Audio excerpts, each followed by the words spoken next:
How's it going down there?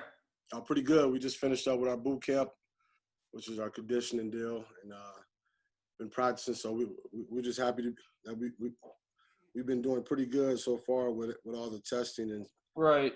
haven't been shut down. So just hopefully every week is cross your fingers. Yes, sir. Absolutely. Well, first thing I want to ask you about is your playing career at Illinois. Um, first of all, what schools were you recruited by before you committed to Illinois? That's a good question. Well, I was coming from born and raised in Peoria, Illinois. Growing up on Big Ten basketball. My brother was a big Illinois fan. I fell in love with that Fighting Illini, the Fighting Illini, Flying Illini, aka Flying Illini, with Steve Bartle, Kendall Gill. Those are like my big brothers. Marcus Liberty to this day, and mentors. All great guys that kind of put Illinois on the national scene. So growing up, I always wanted to go to Illinois. But as I got into the AAU circuit, I got recruited by, all the Big Ten schools. And if I didn't go to Illinois, my top three were Indiana, because of my relationship with Chris Reynolds and A.J. Guyton. And my high school coach had a great relationship with Bobby Knight. And then I had a great relationship with my AAU teammate, Quentin Richardson, who was going to DePaul. So I was going to go to DePaul with him and be in Chicago. So that was but I knew deep down inside, me and Brian Cook, who was Mr. Basketball, was a Mr. All-American, playing with me. Illinois. We committed as sophomores to Illinois. So I committed, and I joke all the time. We were like the first two guys that kind of committed that young with that. Yeah. We kind of started that wave of, we always say, of committing early. So those are the three schools, Illinois, Indiana, and DePaul. Nice. Who'd you play AAU for? Played with Illinois Warriors, and it's historical, legendary program, coached and founded by Larry Butler, Darius Miles, Quentin Richardson, Dwayne Wade. You could just go down the line about. Right. But what's cool about our group is, in our program, is as many, All-Americans and NBA players that we've had, almost 25 coaches as well, and 5 head coaches in our program. So we're really proud, of our program, and always still stay in contact with those guys.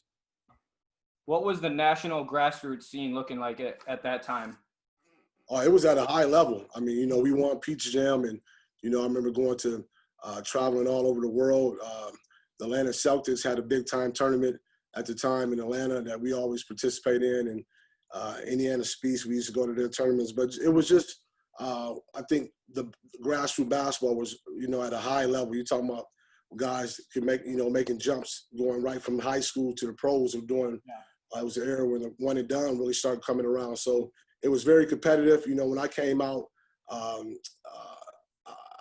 it was Kevin Gaines, Jason Williams, and Steve Blake, that were, and Jason Gardner. When I went in Arizona, those are the top 4 that were, ahead of me.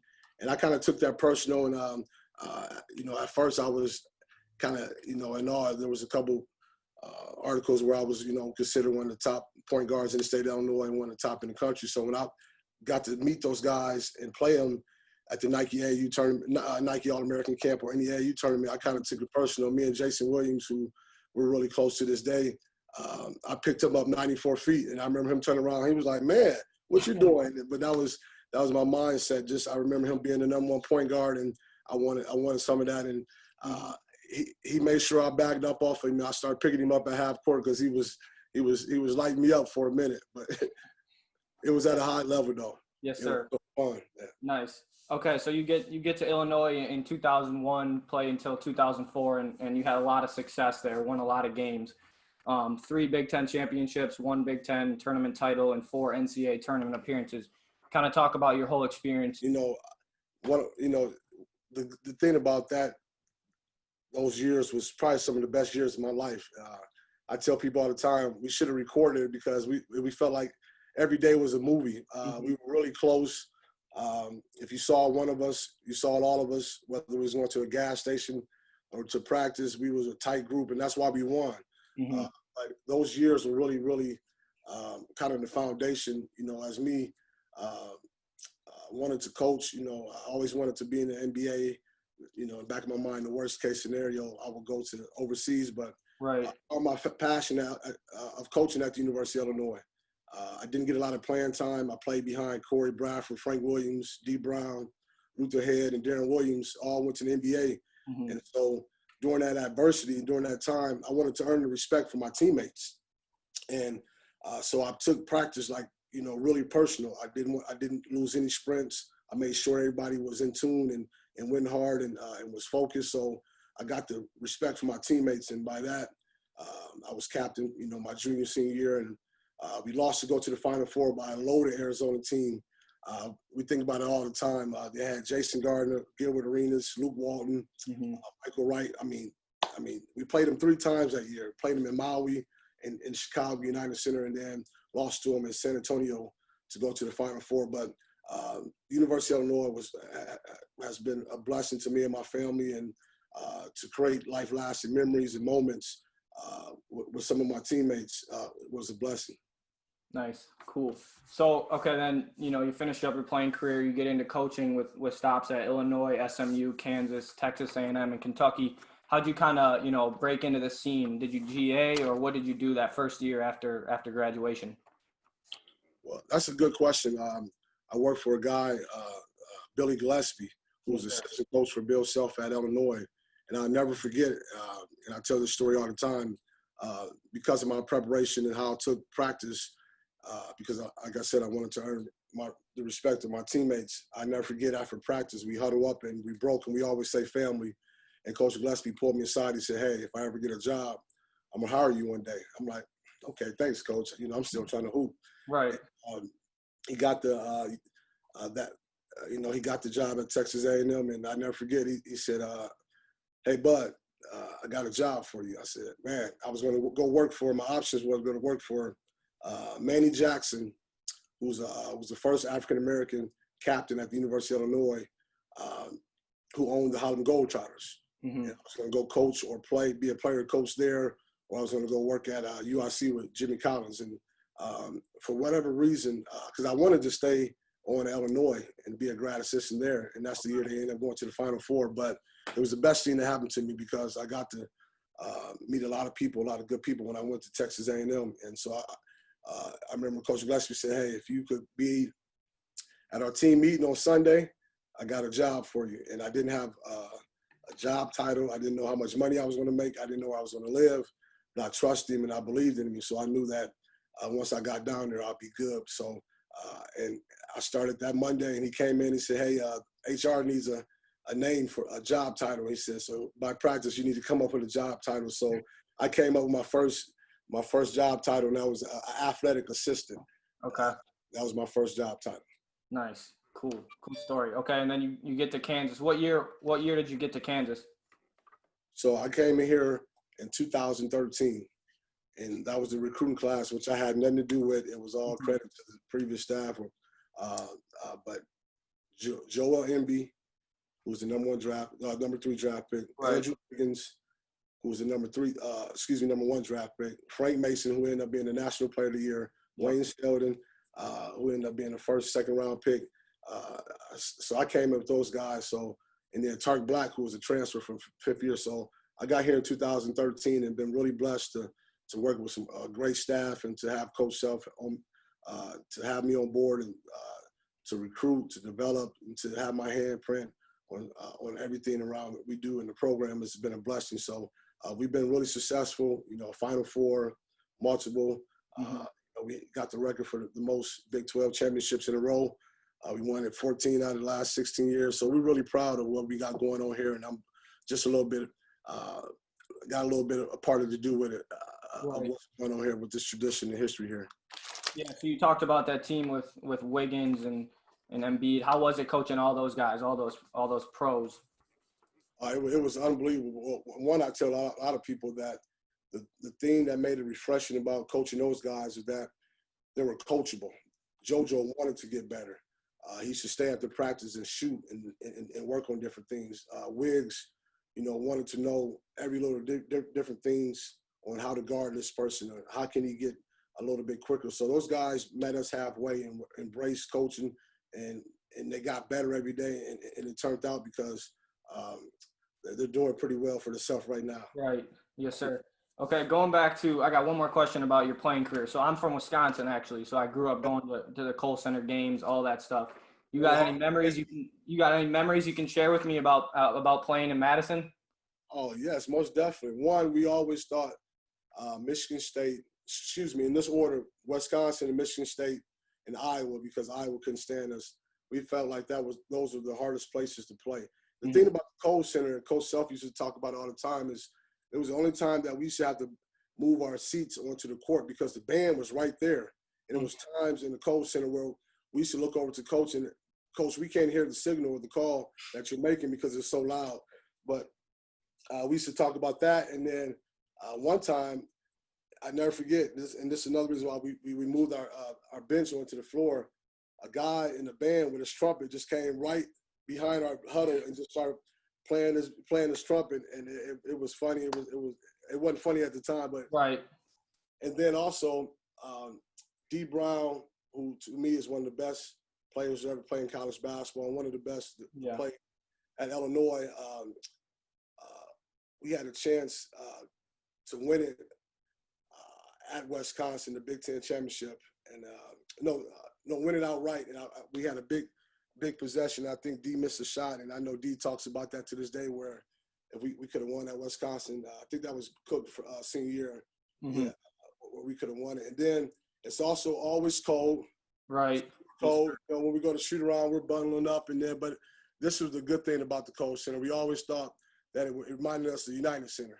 It was one of the first arenas that were brand new, and it kind of just reminded us of the United Center and the arena. But there's some great memories in the Kohl Center. So your backcourt mates that year were Darren Williams and D. Brown, right? Yes, and Luther Head. And Luther Head, yeah. That's a tough era, man. Yeah. I remember I watched you guys play live, but that was a long time ago. Okay, so then another question I've got for you. You guys went over to Beijing for the World University Games, right? In 2015? Yes. How was that? Man, I'm glad you brought that up, because a lot of people just kind of forget about that. We just took our team over there and won the gold medal. In South Korea, it was so cool because you stayed in this village, and it's kind of this Olympic village where all the teams and all the countries and all the coaches were kind of there in that village, and you trained and you ate and you kind of you saw them every day, and you kind of built this relationship with people from all over the world. So that was so really, really cool about it. But then to go there to compete and represent your country, it was pretty cool. I mean, we went up against a great Russian team who was, I mean, they were like 25 and older, and I mean, they were disciplined, but our guys played with so much passion and embraced the fact that they were playing for something bigger than them. Was so cool to be a part of, and to get up on that podium and to have a gold medal. That's pretty cool. That represents, like I said, more than just us in Kansas, right? The whole country. Okay, so then, all right, these questions kind of go hand in hand. What is your favorite or most memorable memory as a college basketball player? As college basketball, that's a great, ooh. Or it can be a couple. I know it's probably pretty hard. You played at a really high level. Yeah, I would say